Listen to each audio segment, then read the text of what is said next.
પાણીની વ્યવસ્થા પણ ગાંધીનગર મહાનગરપાલિકા દ્વારા સુંદર રીતે કરવામાં આવી છે। સૌ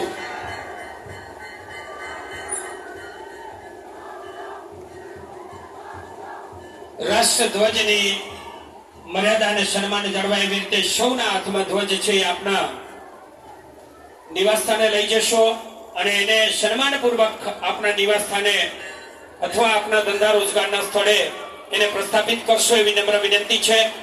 કોઈ પણ રાષ્ટ્રભક્ત રાષ્ટ્રધ્વજને નીચે ન મૂકે એવી બે હાથ જોડીને કરબદ્ધ વિનંતી છે।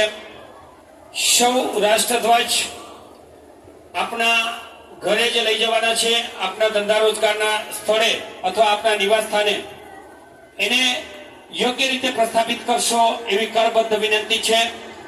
ખૂબ આજે રાષ્ટ્રપ્રેમ અને દેશ પ્રેમ જતાવવાના અમૂલ્ય અવસર એવા ગાંધીનગર મહાનગરપાલિકા દ્વારા આયોજિત આજની આ તિરંગા યાત્રામાં માનનીય મેયરશ્રી, માનનીય પદાધિકારીશ્રીઓ, માન્ય ધારાસભ્યશ્રીઓ, માનનીય અધિકારીગણ અને સૌ નગરજનને અને સૌ વિવિધ સ્વૈચ્છિક, સામાજિક, ધાર્મિક, શૈક્ષણિક સંસ્થાઓ